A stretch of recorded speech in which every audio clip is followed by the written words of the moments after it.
கர்த்தருடைய பரிசுத்த நாமம் மகிமைப்படுவதாக. உங்கள் யாவரையும் கர்த்தருடைய விலையேற பெற்ற நாமத்தில் அன்போடு இந்த நாளுடைய செய்திக்காக நான் வரவேற்கிறேன். இவ்வளவு பெரிய விசுவாசம்,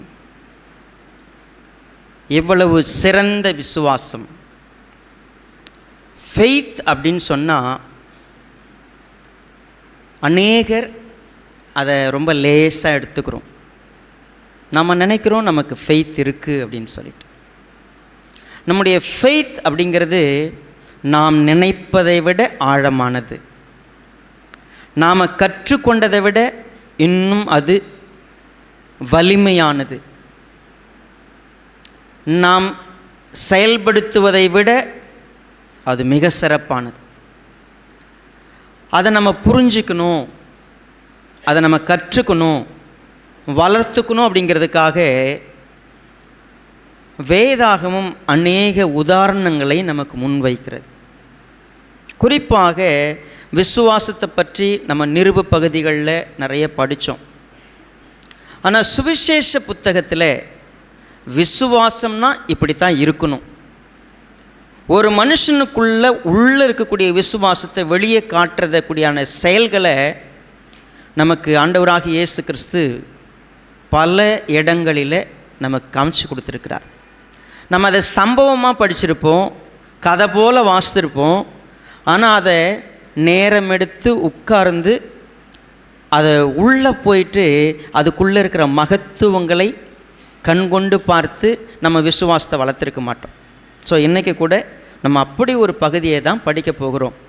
இந்த பகுதி நம்ம சுவிசேஷ புஸ்தகத்தை எப்போல்லாம் மெசேஜ் கேட்க போகிறோமோ அப்பொழுதெல்லாம் நம்ம என்ன யோசிப்போம் அப்படின்னா, இந்த சம்பவத்தை நான் வாசித்திருக்கிறேன், இந்த சம்பவம் எனக்கு தெரியும் அப்படின்னு சொல்லிட்டு.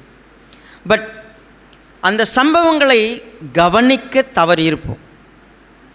அதனுடைய ரகசியங்களை நம்ம புரிஞ்சிருக்க மாட்டோம். ஸோ இன்றைக்கு மத்தேயு எழுதின சுவிசேஷம் 9வது அதிகாரம்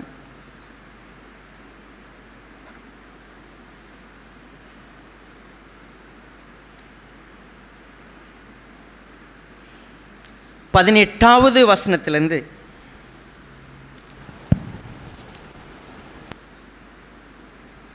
26வது வசனம் வரைக்கும் ஒரு முக்கியமான சம்பவத்தை நாம் வாசிக்க போகிறோம். சரி, இந்த பேசேஜை நம்ம படிக்கிறதுக்கு மத்தேயு 9:18-26. ஆனால் நம்ம இங்கே தான் வாசிக்க போகிறோமா? நான் இல்லை. லூக்கா எழுதின சுவிசேஷம் 8வது அதிகாரமும் சரி, மார்க் எழுதின சுவிசேஷம் 5வது அதிகாரமும் நம்ம என்ன பண்ணுவோம், பேரலெல்லாம் படிக்க போகிறோம். ஸோ 3 சுவிசேஷ புஸ்தகம் நமக்கு உதவி செய்ய போகிறது. முதலாவது நாம் மார்க் எழுதின சுவிசேஷத்தை திருப்பிக்குவோம் இந்த பகுதியை படிக்கிறதுக்காக. மார்க்கு 5வது அதிகாரம்.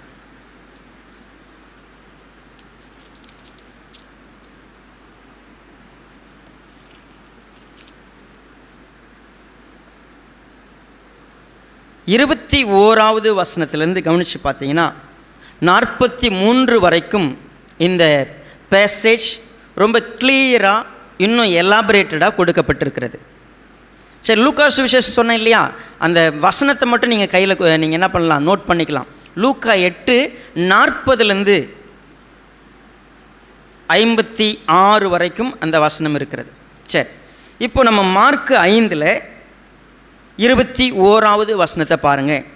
இயேசு படவில் ஏறி மறுபடியும் இக்கரைக்கு வந்து கடலோரத்தில் இருந்தபொழுது திரளான ஜனங்கள் அவரிடத்தில் கூடி வந்தார்கள். ஸோ நம்ம கடந்த வாரம் அதற்கு முந்தின வாரம் நம்ம படிக்கிறப்போ ஒரு நாட்டை குறித்து, நம்ம ஒரு தேசத்தை குறித்து, ஆண்டவராக இயேசு கிறிஸ்து இந்த பட்டணத்தை குறித்து நம்ம ஒரு தெளிவுக்கு வந்தோம். அவருடைய வளர்ந்த ஊர் வேறு, இப்போ வாழ்கிற ஊர் வேறு. இப்போ எந்த ஊரில் இருக்கிறார் அவர்? கப்பர்நகும். சரிங்களா? கப்பர்நகுமிலிருந்து இப்போது கடலினுடைய அக்கறைக்கு போகலான்னு அவர் இன்னொரு தேசத்துக்கு போயிட்டு திரும்பவுமா எங்கே வருகிறார்? அவருடைய ஊருக்கு தான் வரார். அது கப்பர்நகும் தான். சரி, கப்பர்நகமுக்கு திரும்பி வரும்பொழுது இதை நம்ம புரிஞ்சுக்கணும், இன்னும் கொஞ்சம் தெளிவாக தெரிஞ்சுக்கலாம் அப்படின்னு கேட்டிங்கன்னா, திரளான ஜனங்கள் அவரிடத்தில் கூடி வந்தார்கள் நம்ம இங்கே வாசிக்கிறோம் இல்லைங்களா. ஆனால் லூக்கா எழுதின சுவிசேஷம் 8வது அதிகாரம் 40வது வசனத்தை பாருங்கள். இயேசு திரும்பி வந்தபோது ஜனங்கள் எல்லாரும் அவருக்காக காத்திருந்தபடியால் அவரை சந்தோஷமாய் ஏற்றுக்கொண்டார்கள். சரி, இப்போது மத்தேயு, மார்க்கு, லூக்கா இந்த 3 பேரும் ஒரு சில விஷயங்களை அவர் அந்த வரும்பொழுது ஜனங்க அவர்கிட்ட வந்தாங்க அப்படின்னு சொல்கிறது ஒருத்தவங்க. ஆனால் லூக்கா என்ன சொல்கிறாரு, ஜனங்க சந்தோஷமாக அவரை ஏற்றுக்கிட்டாங்க. அப்படின்னா என்ன, அவர் இங்கேருந்து போன உடனே எப்போ திரும்ப வருவார்னு பார்க்குற எதிர்பார்ப்பு அவங்க ஜனங்களுக்கு எப்பொழுதும் இருந்துச்சு. கப்பர்நகூமில் தான் அவர் தங்கியிருந்தார். ஸோ இப்போ கப்பர்நகூமில் இருக்கக்கூடிய மக்கள் மேக்சிமம் இயேசுனா யாருன்னு கேள்விப்படுறவங்க, இயேசுனுடைய செயல்கள் மூலமாக, அவருடைய வார்த்தையின் மூலமாக அவர் எப்படிப்பட்டவர்னு ஓரளவுக்கு தெரிந்திருந்த ஒரு மக்கள் கூட்டம். இப்பொழுது நாம் இந்த பேசேஜில் 2 சம்பவங்கள் நடக்கிறது. ஒன்று 41வது வசனம், லூக்கா 8:41.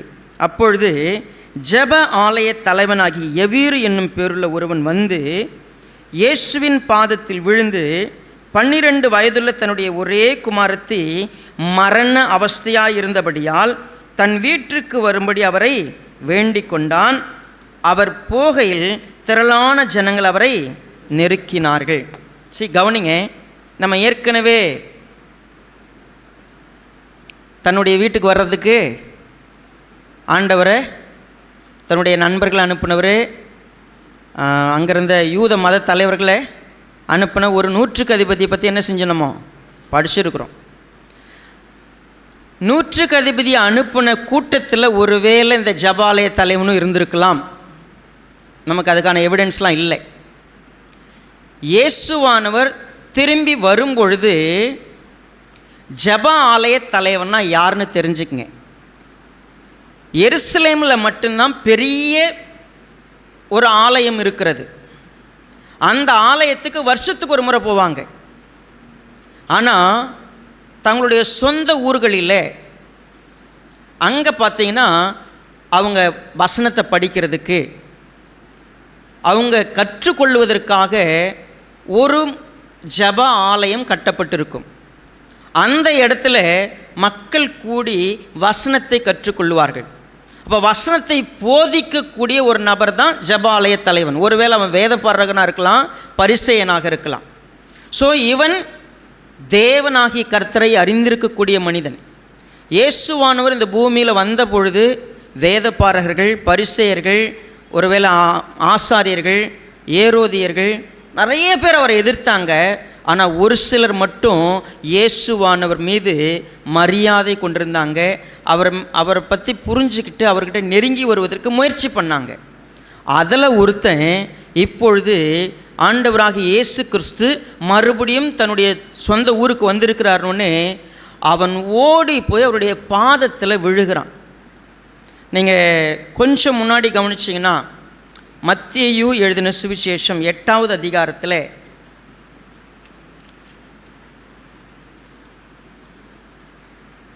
2வது வசனத்தை பாருங்க. குஷ்டரோகி ஒருவன் வந்து அவரை பணிந்து, அவனை நான் ஒரு காலில் வந்து விழுந்து என்னை சுத்தமாக்குங்கன்னு கெஞ்சுவது என்பது ஒரு சிக் பர்சன், ஒரு வாழ்க்கையில் முடியாத ஒரு நபர் செய்யக்கூடிய ஒரு விஷயம். ஜப ஆலய தலைவன் ஈஸியாக ஒருத்தன் காலில் வந்து விழுந்துருவாங்களான்னா விழமாட்டாங்க. அவங்க தங்களை ஒரு பெரிய ஆட்களாகவே கருதி கொண்டிருப்பாங்க. இப்போது இந்த நபருடைய பெயர் யவீரு. இவன் ஓடி வந்து இயேசுவின் பாதத்தில் விழுந்து ஒரு விஷயத்தை சொல்கிறான். என்னுடைய மகள் மரண அவஸ்தையாக இருக்கிறாள், சாக போகிறா. பாயிண்ட் ஆஃப் டெத்துன்னு சொன்னால் எந்த நேரத்துலையும் முடிஞ்சிடலாம், ஆல்மோஸ்ட் முடிஞ்சிடலாம்,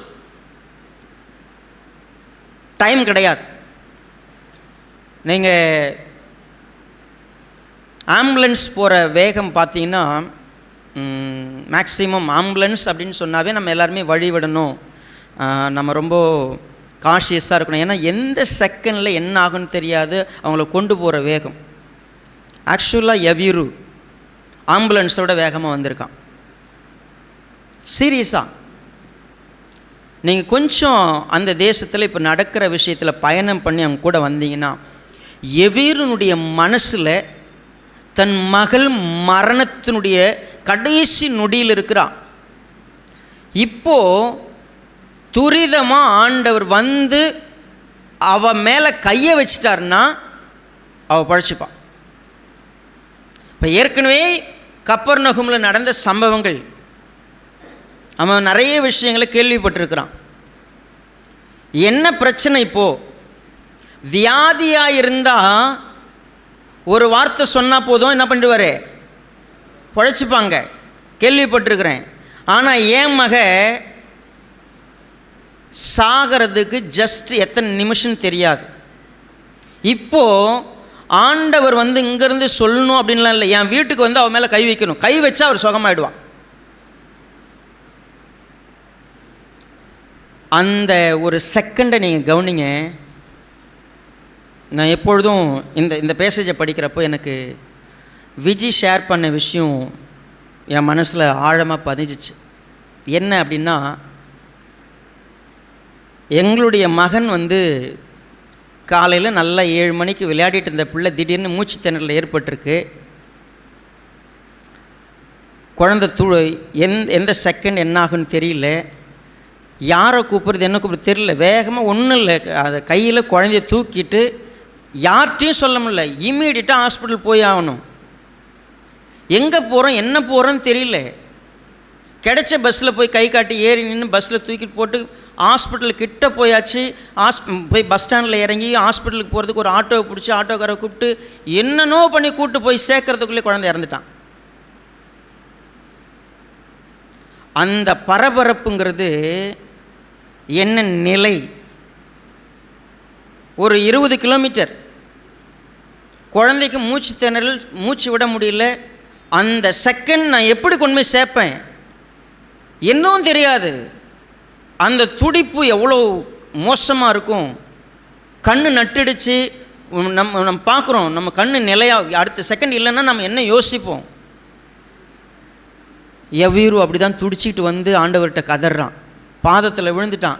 ஆண்டவரே வாங்க, என் பொண்ணு மேலே வந்து கை வைங்க, அவள் குணமாயிடுவான். உடனே ஆண்டவர் கிளம்பிட்டாருங்க. சரி வா போகலாம். எல்லாரும் கிளம்பிட்டாங்க. அவர் நடக்க ஆரம்பிச்சிட்டாரு. திரளான மக்கள் அவரை நெருக்கிறாங்க. டிராஃபிக் ஜாம், டோட்டலாக பயங்கரமான டிராஃபிக். மக்கள் கூட்டம் அவரை நடக்க விடலை. எவ்வீருடைய மனசு எப்படி பதைக்குதுன்னு சொன்னால், நான் எவ்வளவு சீக்கிரமாக வீட்டுக்கு கூட்டு போகணும் அவ்வளோ சீக்கிரமாக கூப்பிட்டு போகணும். ஆனால் நான் போகிற வேகத்தை தடை செய்கிற அளவுக்கு மக்கள் கூட்டம் ஆண்டவராக இயேசு கிறிஸ்துவை நெருக்குகிறது. ஆண்டவர் நடக்க ஆரம்பிச்சிட்டார். பாருங்கள், இப்போது லூக்கா 8வது அதிகாரத்தில் 42 பாருங்கள், தன் வீட்டுக்கு வரும்படி அவரை வேண்டிக் கொண்டான். அவர் போகையில் திரளான ஜனங்கள் அவரை நெருக்கினார்கள். நம்ம இதை இன்னும் கொஞ்சம் கிளியர் பிக்சரில் பார்க்கணும் அப்படின்னா,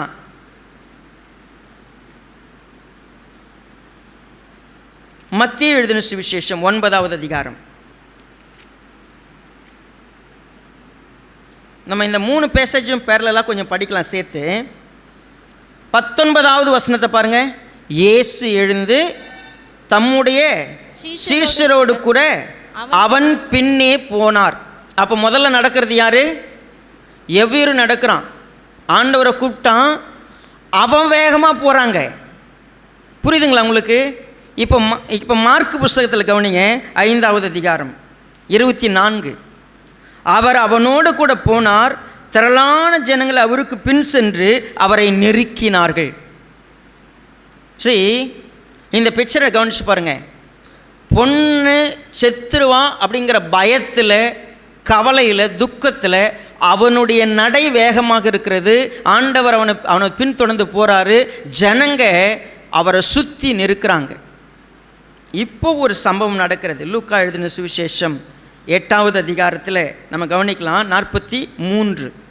அப்பொழுது 12 வருஷமாய் பெரும்பாடுள்ளவளாய் இருந்து தன் ஆஸ்திகளை எல்லாம் வைத்தியர்களுக்கு செலவழித்தும் ஒருவனாலும் சொஸ்தமாக்கப்படாதிருந்த ஒரு ஸ்திரீ அவருக்கு பின்னாக வந்து அவருடைய வஸ்திரத்தின் ஓரத்தை தொட்டால் உடனே அவளுடைய பெரும்பாடு நின்று போயிற்று. சரி, இந்த பேசேஜும் படிச்சலாம். மார்க் 5ல் 25, 26.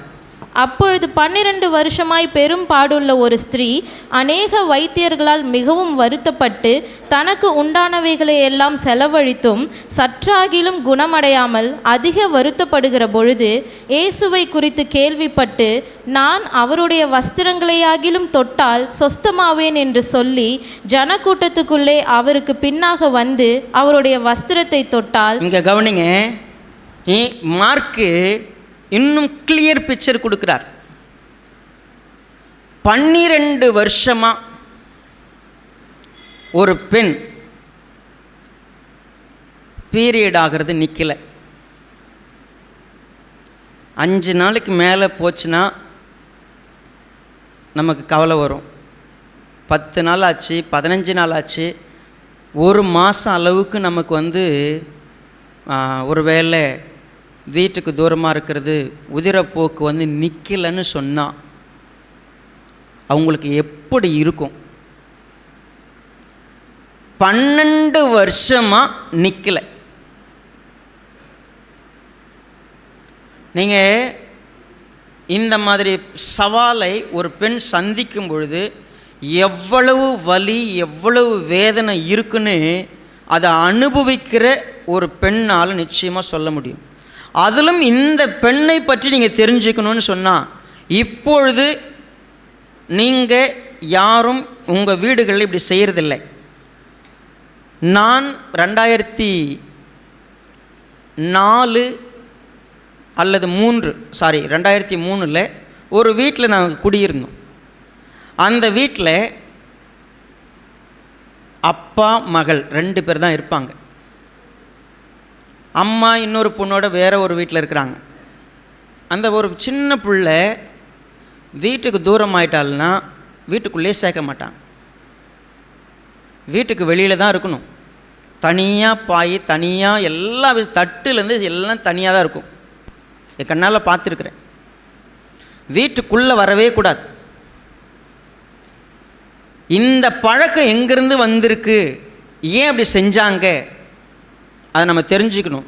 இஸ்ரவேல் மக்கள் மத்தியில், யூதர்களுக்கு மத்தியில் இந்த விஷயத்தை குறித்து எப்படிப்பட்ட ஸ்ட்ரிக்டான ரூல்ஸ் இருந்துச்சுன்னு லேவியராகமம் 19வது அதிகாரம், மன்னிக்கணும் 15வது அதிகாரம் வாங்க, லேவியராகமம் 15.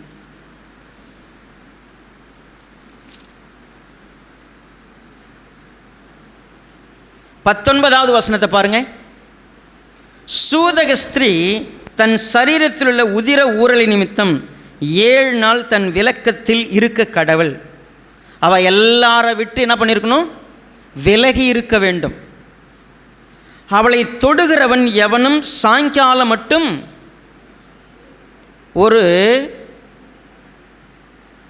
பீரியட் நேரத்தில் இருக்கிற ஒரு பெண்ணை தொட்டுட்டா, சும்மா அப்படி மேலே அப்படி கை வச்சுட்டா, அவனும் தீட்டுப்பட்டவன் சாயங்காலம் வரைக்கும். சரி,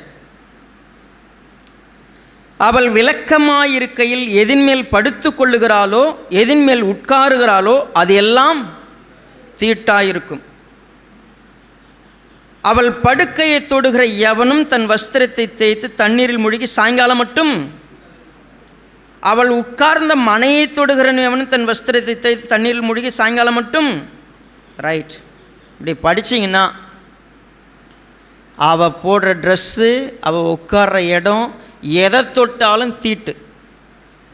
இதுதான் பழைய ஏற்பாட்டு காலத்திலேருந்து வந்த முக்கியமான விஷயம்.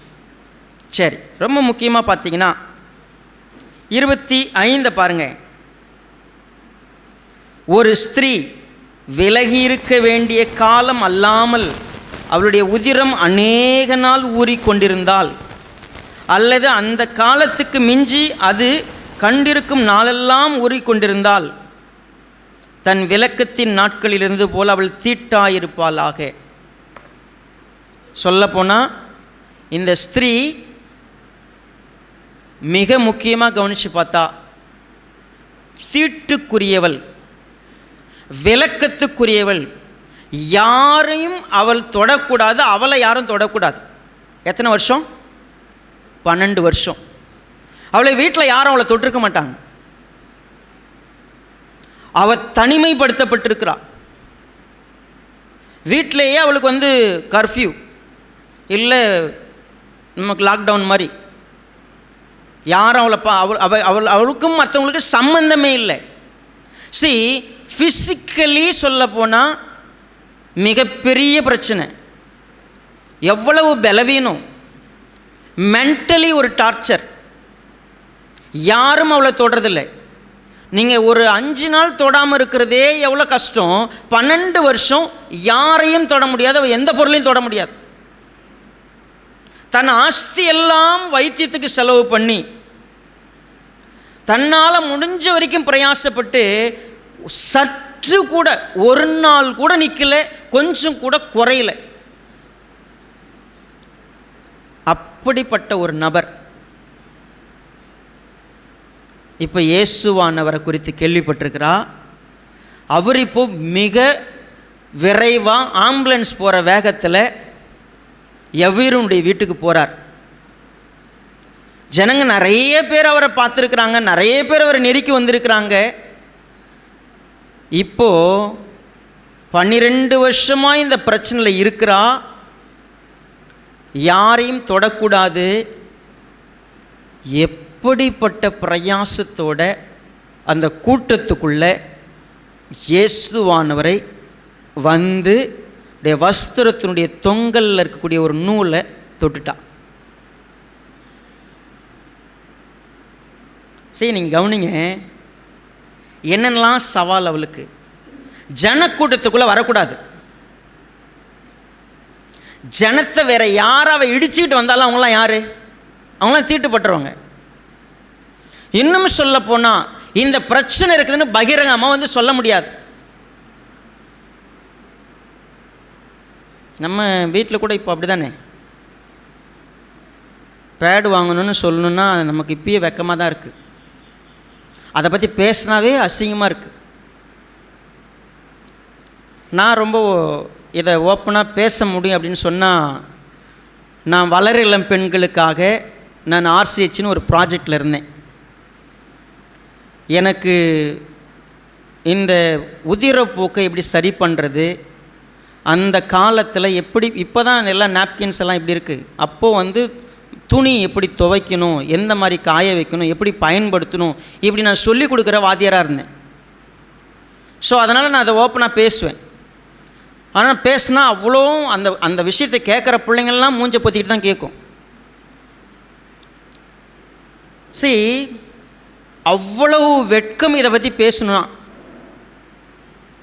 அப்படிப்பட்ட வெட்கத்துக்குரிய ஒரு விஷயத்தில் பகிரங்கமாக நின்று கர்த்தரை பார்க்கறதுக்கு அவளுக்கு வெட்கம் இருக்கிறது. அவகிட்ட அதை சொல்ல முடியாது. இப்போ என்ன செய்யலாம்? இவன் எவ்வீரு பாதத்தில் விழுந்து ரெக்வஸ்ட் வைக்கிறான், ஆண்டவரே என் பொண்ணு இப்படி சாக கிடக்கிறா, வாங்க கையை வையுங்கன்னு. இப்போ இவ ஆண்டவரே 12 வருஷமாக நான் இப்படி இருக்கிறேன், என் மேலே உங்கள் கையை வையுங்க, என்னை குணப்படுத்துங்க. சொல்ல முடியாது. எவ்வீரு வேகமாக போயிட்டுருக்கிறான், இயேசுவானவர் போயிட்டுருக்கிறாரு. இப்போது அவள் தொட்ட உடனே ஆண்டவர் நின்றுட்டார்.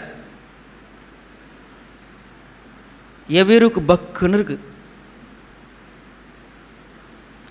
வந்த வேகத்தில் ஆண்டவர் என்ன பண்ணிட்டார்? இப்போ நின்ட்டாருங்க. நின்று அவர் என்ன கேட்டார் பாருங்க, வாசிங்க இப்போ. உடனே இயேசு தம்மிலிருந்து வல்லமை புறப்பட்டதை தமக்குள் அறிந்து ஜனக்கூட்டத்துக்குள்ளே திரும்பி, என் வஸ்திரங்களை தொட்டது யார் என்று கேட்டார். இது கேள்வி தான். இயேசு தம்மிலிருந்து வல்லமை புறப்பட்டதை தமக்குள் அறிந்து நின்றுட்டாரு. நின்று திரும்பிட்டார். போகிற டைரக்ஷன் என்ன ஆயிடுச்சு இப்போ? ஆமாங்க, நேராக போகிற ரோட்டில் திரும்பிட்டார். இப்போ ஆப்போசிட் திரும்பிட்டார். எவ்வேறுக்கு எப்படி இருந்திருக்கும், இன்னும் திக்கு திக்கு திக்குன்னு இருந்திருக்கும். ஏன்னா வந்த மனுஷன் என்ன பண்ணிட்டார், இப்போ நின்றுட்டார். நின்று கேள்வி, என்ன கேள்வி, என்னை தொட்டது யார்? இந்த சுச்சுவேஷனில் நீங்கள் யோசிங்க. ஜனக்கூட்டம் நெருக்கிக்கிட்டு வந்துக்கிட்டு இருக்கு, நின்று திரும்பிட்டு என்னை தொட்டது யார் அப்படின்னா பார்க்குறவங்களுக்குலாம் எப்படி இருக்கும்? ஏயா ஈஸியாக இந்த சூழ்நிலையில் என்னை தொட்டது யாருன்னு கேட்குறது நியாயமானு கேட்டால், ஜனக்கூட்டம் எப்படிப்பட்டதாக இருக்கும்னு நீங்கள் புரிஞ்சுக்கணுன்னு சொன்னால் நான் ஒரு எக்ஸாம்பிள் சொல்கிறேன். இந்த விஷயத்தை நம்ம இன்னும் கிளியராக பார்க்கணும்னா லூக்கா 8வது அதிகாரத்தில் இந்த வார்த்தையை கொஞ்சம் பாருங்கள். 19வது வசனத்தை பாருங்கள். அப்பொழுது அவருடைய தாயாரும் சகோதரரும் அவரிடத்தில் வந்தார்கள்.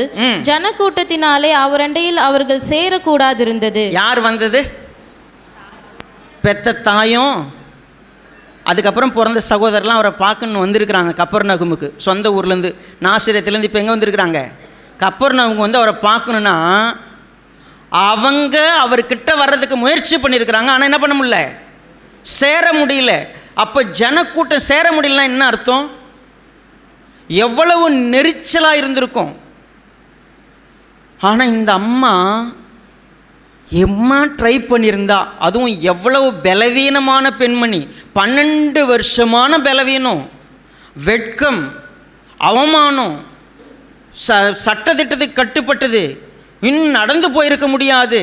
ஆனால் எல்லா தடையும் தாண்டி அவ்வளவு பெரிய நெருக்கத்திலையும் போய் இந்த அம்மா தொற்றுக்குன்னா, இயேசுவானவர் அந்த சூழ்நிலை நின்று என்னை தொட்டது யாருன்னு ஏன் கேட்டார்னா இந்த விஷயங்கள்லாம் அவருக்கு தெரியும். ஆனால் அங்கே இருக்கிறவங்க எல்லாரும் வேடிக்கையாக பார்க்குறாங்க. என்ன பைத்தியகாரத்தனமான கேள்வியாக இருக்குது. நல்லா புரிஞ்சுக்கங்க, நமக்கு ஒரு சில நேரத்தில் பைத்தியக்காரத்தனமாக தோன்றும். ஆனால் நீங்கள் கொஞ்சம் இயேசுவோட பயணிக்க ஆரம்பிச்சிருந்தீங்கன்னா, காற்றை பார்த்து இறையாதேன்னு சொன்னார், கடலை பார்த்து அமைதலாருன்னு சொன்னார். நீங்கள் போய் சொல்லிட்டு வாங்களேன். சாதாரணமாக திடீர்னு ஒரு பஸ் ஒரு 120 கிலோமீட்டர் ஸ்பீடில் வந்துருக்குது, நில்லு அப்படின்னு நின்றுடுமா? ட்ரை பண்ணுங்களேன். நீங்கள் போய் நடு ரோட்டில் நின்று வர்ற வண்டியை பார்த்து நில்லு அப்படின்னு சொல்லி பாருங்களேன். கஷ்டம் ஆயிரும்ல. நம்ம வார்த்தைக்கு வல்லம் இல்லை. ஆனால் அவங்க கண்ணால் பார்த்துருக்குறாங்க. இப்போ அவர் சொல்கிற வார்த்தைக்கு அர்த்தம் இருக்குது, ஆனால் பைத்தியக்காரத்தனமாக தெரியுது. பேதுரு அங்கேருந்தவங்க எல்லாரும் கேட்குறாங்க, என்ன ஐயரை இப்படி ஒரு வார்த்தையை கேட்டுவிட்டீங்க? சுற்றி இவ்வளோ கூட்டம் உங்களை நெருக்கிட்டு இருக்கும்போது நீங்கள் என்ன சொல்கிறீங்க? என்னை யார் தொட்டன்னு கேட்குறது சரியா, நியாயமா, அடுக்குமா? ஆண்டவர் சொன்னார், என்ன நிறைய பேர் தொட்டிருக்கலாம், ஆனால் ஒருத்தர் தொட்டதுக்கு உள்ள ஒரு வித்தியாசம் இருக்குது. என்னை தொட்டது 1000 பேர் என்னை தொட்டிருக்கலாம், ஆனால் 1000 பேருக்குள்ள ஒருத்தவங்க என்னை தொட்டிருக்கிறாங்கல்ல, அவங்க என்னை தொட்ட விதம் வேற. அவர் சொல்கிறார், என்ன சொன்னார்ப்பா, வாசிக்கலாமா? அவருடைய சீஷர்கள் அவரை நோக்கி, திரளான ஜனங்கள் உம்மை நெருக்கி கொண்டிருக்கிறதை நீர் கண்டும் என்னை தொட்டது யார் என்று கேட்கிறீரே என்றார்கள். சரி, இப்போ 45:8-45 வாசிங்க லூக்கா. அப்பொழுது இயேசு என்னை தொட்டது யார் என்று கேட்டார். எங்களுக்கு தெரியாதென்று எல்லாரும் சொன்னபோது பேதுருவும் அவனுடனே கூட இருந்தவர்களும், ஐயரே, திரளான ஜனங்கள் உம்மை சூழ்ந்து நெருக்கி கொண்டிருக்கிறார்களே, என்னை தொட்டது யார் என்று எப்படி கேட்கிறீர் என்றார்கள். அதற்கு இயேசு, என்னிலிருந்து வல்லமை புறப்பட்டதை அறிந்திருக்கிறேன், ஆதலால் ஒருவர் என்னை தொட்டதுண்டு என்றார். என்ன ஒருத்தர் தொட்டாங்க, என்னுடைய வல்லமை புறப்பட்டதை நான் அறிந்திருக்கிறேன். இதில் கொஞ்சம் கவனமாக பார்க்கலாம். அப்பொழுது அந்த ஸ்திரீ நான் மறைந்திருக்கவில்லை என்று கண்டு நடுங்கி வந்து அவர் முன்பாக விழுந்து தான் அவரை தொட்ட காரணத்தையும் உடனே தான் சொஸ்தமானதையும் எல்லா ஜனங்களுக்கு முன்பாக அவருக்கு அறிவித்தாள். அவர் நின்னாரு, கேட்குறாரு, எப்பா என்னை யாரோ தொட்டாங்க. கான்வர்சேஷன், யார் யார் யார், நான் தொடலை எல்லாரும். அப்போ பேதுரு சொல்கிறாரு, இவ்வளோ பேர் நெருக்கி இருக்கும்போது உங்களை தொட்டது யாருன்னு நீங்கள் கேட்குறீங்க, நியாயமா? இவ்வளோ கான்வர்சேஷன் நடந்துக்குது, அங்கே ஒருத்தன் பரிதாபமாக நின்றுக்கிறான். ஆமாங்க, அவங்கவுங்களுக்கு அவங்கவுங்க பிரச்சனை.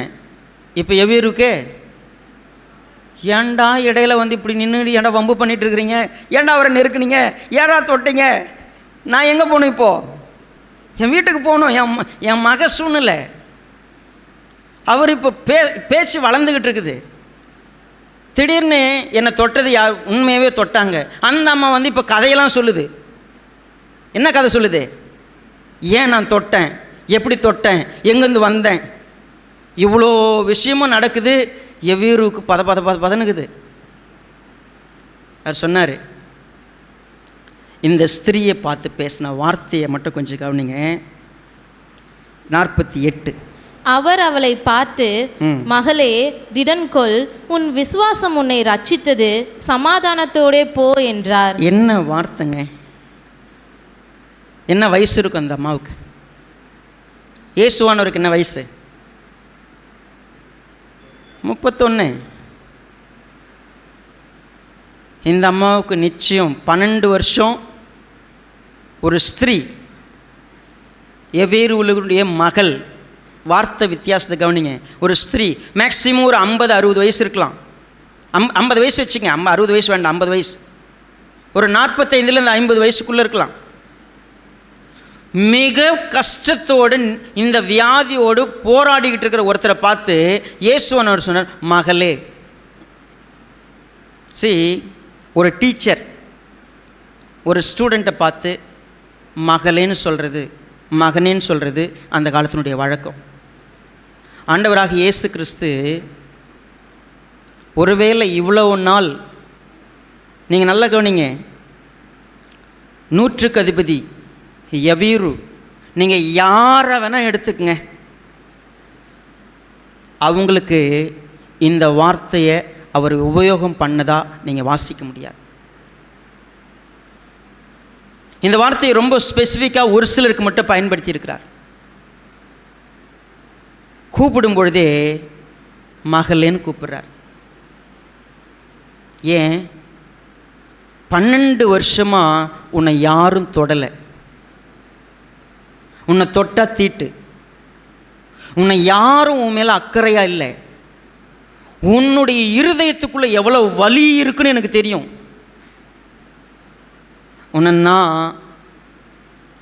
உன்னை குணப்படுத்துறதுக்கு முன்னாடியே உன்னை நான் அறிந்திருக்கிறேன், நீ என் மக.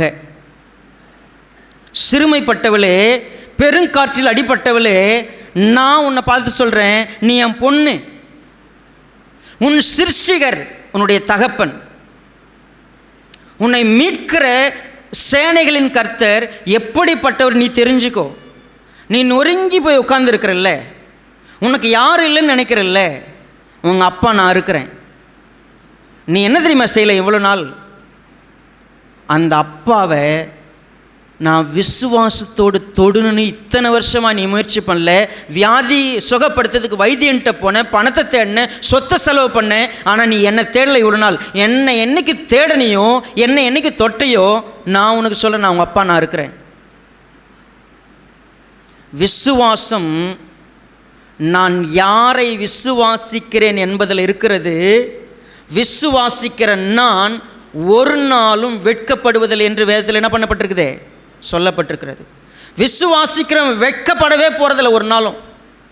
நீங்கள் இவ்வளோ நாள் இங்கே இருக்கிறீங்க, நீங்கள் உங்கள் வாழ்க்கையில் வந்து கர்த்தரை நான் நம்பினங்க, கர்த்தரை விசுவாசிக்கிறீங்க, ஆனால் எல்லாம் இழப்பாய் தெரிகிறது, எல்லாம் மோசமாக போயிட்டுருக்குது, ஒன்றும் சரியில்லை. அவர் உன்னை பார்த்து கூப்பிட்றார், மகனே மகளே திடன்கொள், நீ விசுவாசிச்சில்ல, அந்த விசுவாசம் உனக்கு நிச்சயம் நன்மை செய்யும். உண்மையாகவே நீங்கள் யோசிங்க. உங்கள் லைஃப்பில் ஒருவேளை ஃபிசிக்கலான ஒரு ஆரோக்கியத்தை மட்டும் மையப்படுத்திடாதீங்க. ஸ்பிரிச்சுவலாக நம்முடைய வாழ்க்கையில் கர்த்தரை நான் தொட்டால் என் வாழ்க்கையில் இருக்கக்கூடிய என்னுடைய எல்லா விதமான அவிசுவாசமும் நீங்கி என் பிரச்சனை என்னுடைய குறைகள்லாம் நீங்கும். நைட்டு ஒரு 1:45 இருக்கும், தூங்கி இருந்து நான் எழுஞ்சிக்கிட்டேன். வழக்கமாக இது சாட்டர்டே நடக்கிற விஷயம். விடியற்கால ஒரு 4 மணி வரைக்கும் கர்த்தரோடு நான் நேரம் செலவு பண்ணும்போது இந்த வார்த்தை என்ன மறுபடியும் தோணுச்சு. ஆண்டவரே, நான் உங்களை இப்போ நான் தொடணும். ஆண்டவரே, உங்களை நான் பிடிச்சிக்கணும், உங்களை நான் தொடணும். இப்போது I want to touch you. நான் உங்களை நிச்சயமாக உணரணும். 1 மணி நேரம் நான் போராடுறேன். என்னத்துக்கு? நான் இந்த பேசேஜை படிச்சிருக்கிறேன், எத்தனையோ முறை செய்தி கேட்டிருக்கிறேன். ஆனால் என்னுடைய எல்லா பிரச்சனைக்கும் நான் உங்களை தொட்டுக்கிட்டே இருக்கணும், உங்களை பிடிச்சிக்கிட்டே இருக்கணும். உங்களை நான் ஒரு கணம் கூட நான் விட்டு விலகக்கூடாது. நீங்கள் இன்னிலேருந்து எனக்கு உதவி செய்யுங்க, என் வாழ்க்கை மாறட்டும். உங்களை நான் பிடிச்சிருக்கிறது ஒரு நாள் கூட, அதை விட்டு ஒரு நிமிஷம் கூட, ஒரு நொடி கூட நான் விலகக்கூடாது. நான் உங்களை பிடிச்சிக்கிறேன், வாங்க. மகனை திடன்கொள். நீ விசுவாசிச்சா நிச்சயம் அது உனக்கு நன்மையை கொடுக்கும். என்கிட்ட பேசிக்கிட்டு இருக்கிறார். நான் இடையில் நின்று கர்த்தர் உங்ககிட்ட பேசுறதுக்கு பதில் இப்போ என்கிட்ட பேசிக்கிட்டு இருக்கிறாருன்னா நீங்கள் எல்லாருமே இப்போ யோசிக்கலாம், எவ்வளோ போல் பாஸ்டர்கிட்ட பேசினுக்கிறாருன்னா என் பிரச்சனை எப்போ பேசுவார்? எனக்கு தான் ரொம்ப அவசரம். பாஸ்டர் அவர் ஏற்கனவே கிட்ட இருந்தவர், அதெல்லாம் என்ன இப்போது, அது அப்புறமா கூட பார்த்துருக்கலாம். எங்கள் வீட்டில் தான் இவ்வளோ பிரச்சனை. எவ்வளோடைய மனசில் உண்மையாகவே தவிச்சிக்கிட்டு இருக்கும்போது இந்த வார்த்தையை சொல்லும் பொழுதே ஒரு நியூஸ் வருது. என்ன நியூஸ் வருது பாருங்கள். 49, லூக்கா 8:49.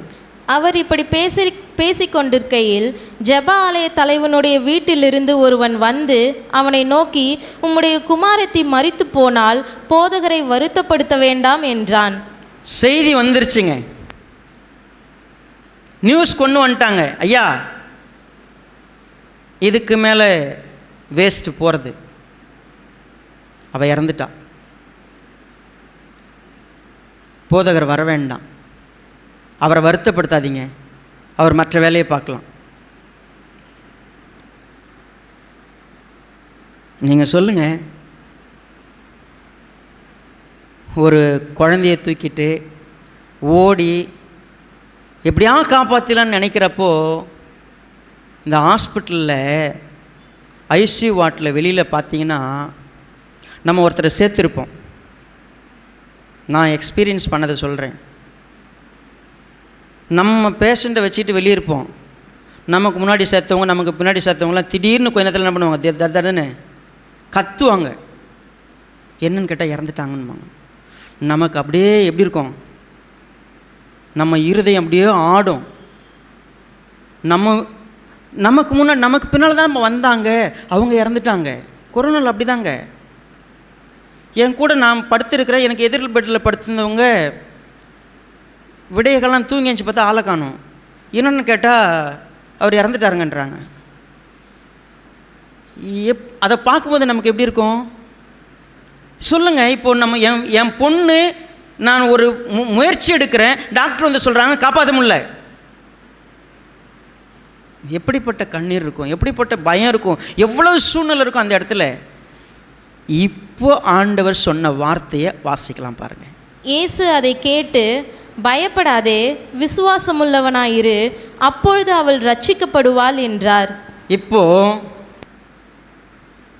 இயேசு அந்த வார்த்தையை கேட்டார், நீங்களும் நானும் அந்த வார்த்தையை கேட்டோம். எவ்வீர் அந்த வார்த்தையை கேட்குறான்.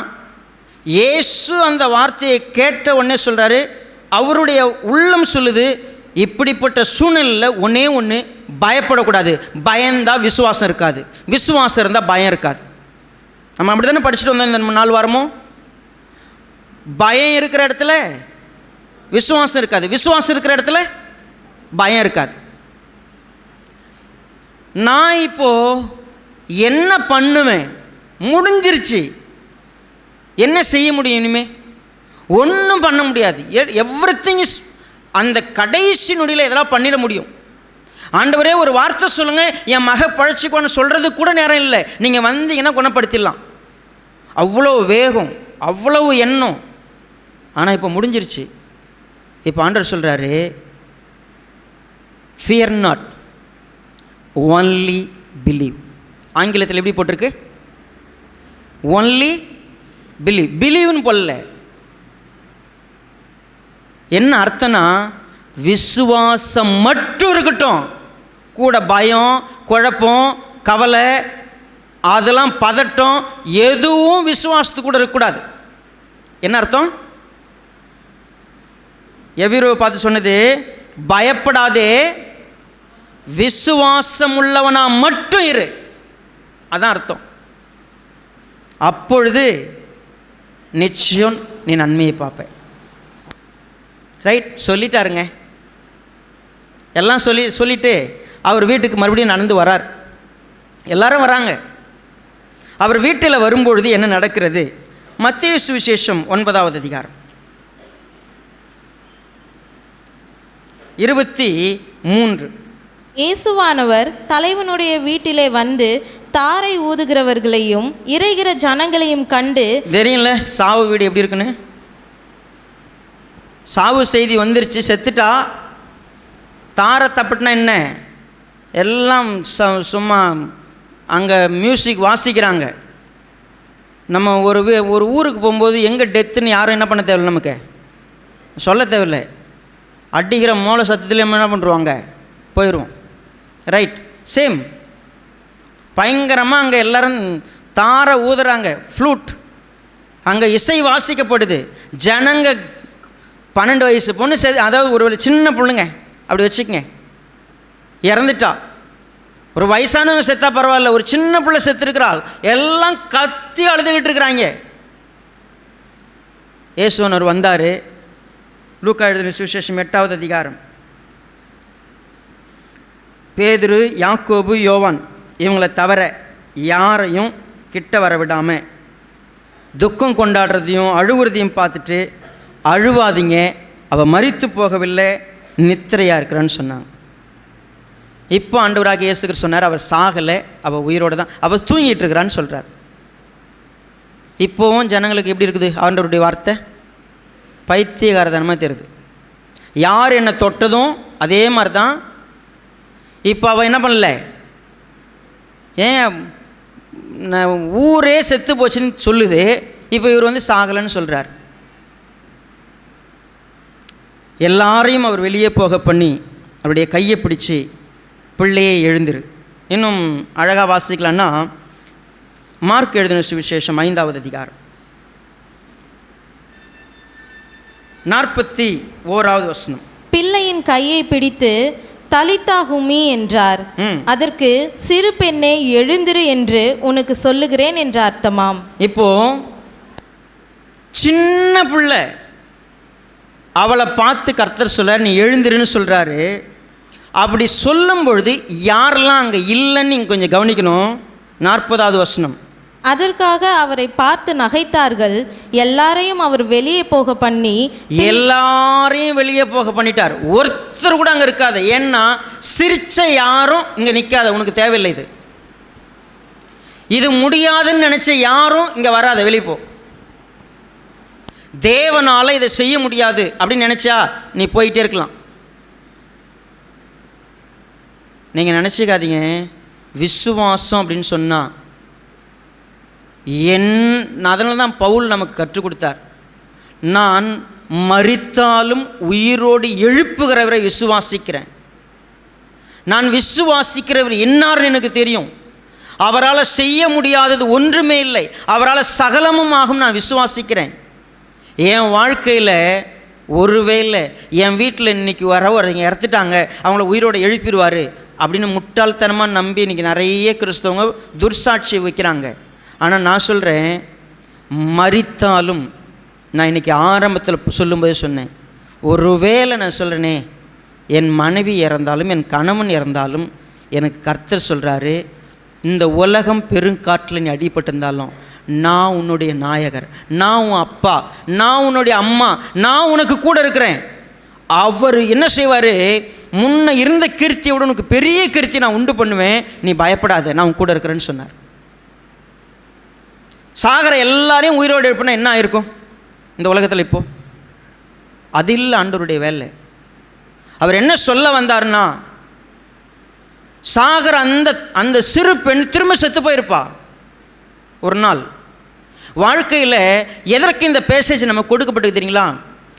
ஒருவேளை இன்னைக்கு நான் நஷ்டப்பட்டிருக்கிறேன், இன்னைக்கு நான் இழந்திருக்கிறேன், இன்னைக்கு துன்பப்பட்டிருக்கிறேன், கவலைப்படாத, பயப்படாத, விசுவாசம் உள்ளவனாரு, உன் லைஃப்பில் நான் உன் கூட இருக்கிறேங்கிறத சொல்கிறதுக்கு தான் இந்த பேசேஜ் நமக்கு. என் விசுவாசம் என்ன? நான் நினைக்கிற மாதிரி எல்லாம் செஞ்சுட்டா கர்த்தர் என் கூட இருக்கிறார்? இல்லை இல்லை இல்லை. நீ நினைக்கிறதுக்கு மேலாக செய்கிறவர் தேவன். யார் தெரியுமா? உன்னால் செய்ய முடியறதுக்கு உதவி செய்கிறவர் இல்லை, உன்னால் செய்ய முடியாததுக்கு செய்கிறவர் தான் தேவன். நம்மளால் எதையாவது செய்ய முடியும்னா அதெல்லாம் கர்த்தர் நமக்கு செஞ்சுக்கிட்டு இருக்க மாட்டார். நம்மளால் செய்ய முடியாத ஒன்று இருக்குது, அதை செய்கிறதான் அவர். எப்போ உலகம் கைவிடுதோ, எப்போ சூழ்நிலை கைவிடுகிறதோ, மருத்துவம் கைவிடுகிறதோ, எனக்கு கர்த்தர் செய்யணுமா அவர் செய்வார். ஏன் தெரியுமா? அவர் என்னை நித்தியத்தில் கொண்டு போய் சேர்க்கறதுக்காக வந்தவர். அவர் எனக்கு குறைய வைக்க மாட்டார். என் விசுவாசம் என்ன? ஒருவேளை நான் பெரும்பாலுள்ள ஸ்திரீ அவகிட்டேருந்து என்ன பார்க்குறேன்? எவ்வீருக்கிட்ட கர்த்தர் சொன்னார், நீ பயம், குழப்பம், முடிஞ்சு போச்சு, இனிமே ஆகாது, அந்த மாதிரி எண்ணத்தெல்லாம் வச்சுருக்காத, விசுவாசம் உள்ளவனாய் மாத்திரம் இரு, ஒன்லி பிலீவ். இன்றைக்கி என் விசுவாசம் எப்படிப்பட்டது? நான் என் விசுவாசத்தினால இந்த உலகத்தினுடைய எத்தனை சூழ்நிலை ஒதுக்குனாலும் சரி, நான் கர்த்தரை பிடிச்சிருந்தான் என் வாழ்க்கையில் அதுக்கு விடுதலை உண்டு. என்ன கர்த்தர் நிச்சயமாக நித்தியத்தின் பாதையில், நீதியின் பாதையில், சரியான பாதையில் கொண்டு போவார். நான் விசுவாசிப்பேன். இன்னும் சொல்லப்போனால் எவருடைய வாழ்க்கையில் தேவன் லேட் பண்ணிக்கிட்டு இருக்கிறாரா?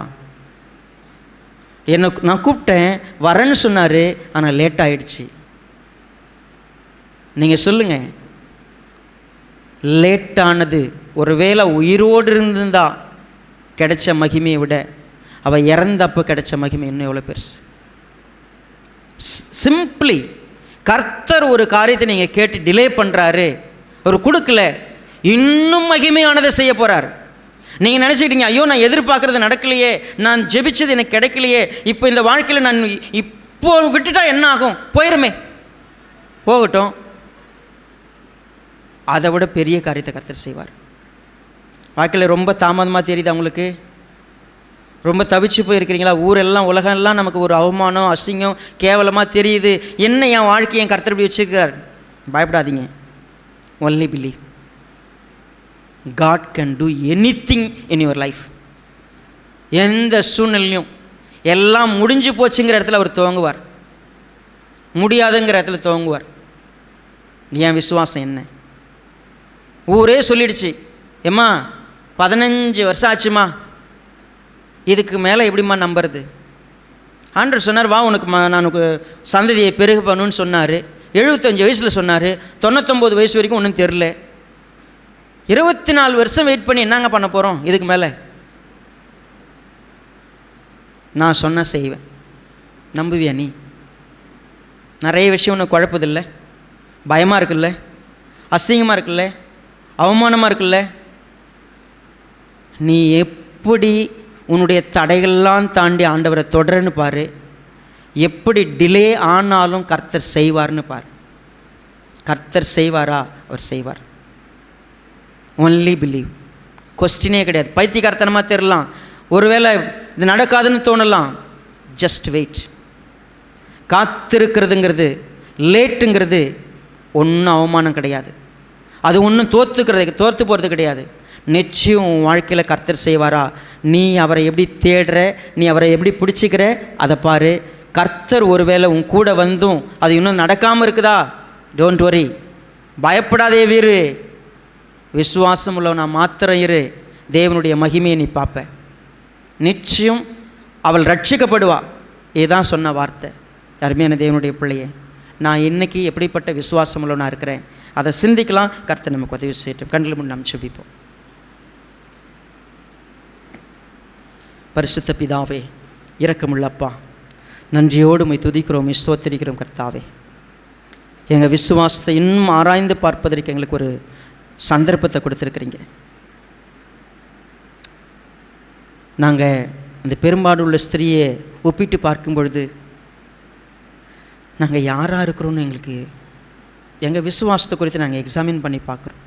எவ்வளோடைய விசுவாசத்தோடு நாங்கள் ஒப்பிட்டு பார்க்கும்போது நாங்கள் எப்படி இருக்கிறோன்னு எங்களுக்கு தெரியுது.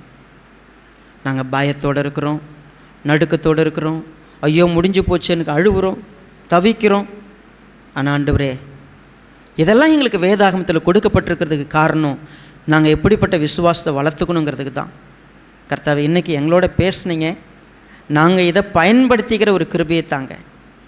இதை வச்சுக்கிட்டு எங்கள் வாழ்க்கையில் ஏதோ கேட்டோம், அது வார்த்தை தானே, அதை நாங்கள் எப்படி நம்ப முடியும்னு சொல்லி அந்த வார்த்தையெல்லாம் ஒரு சில நேரத்தில் சூழ்நிலைக்கு எதிராக இருக்கும், சந்தர்ப்பத்திற்கு எதிராக இருக்கும், இந்த சயின்ஸுக்கு எதிராக இருக்கும், நடக்க முடியாதுன்னு தோணும். ஆனால் நீங்கள் சொன்னால் நடக்கும்னு நாங்கள் விசுவாசிக்கிற கிருபையை தாங்க. உங்களுடைய மகிமைகளை நடத்திட்டோம். எனக்கு விசுவாசத்தை இன்னும் ஸ்ட்ராங்காக்குங்கப்பா. இந்த வார்த்தையை கேட்ட ஒவ்வொருவரையும் வழிநடத்துங்க. உங்களுடைய தயவு ஆளுகை செய்யட்டும். மீட்பெரும் இரட்சகரமாக இருக்கிற எங்கள் கர்த்தராகிய இயேசு கிறிஸ்துவின் நாமத்தில் தாழ்மையோடு வேண்டிக் கொள்கிறோம் நல்ல பிதாவே. ஆமென்.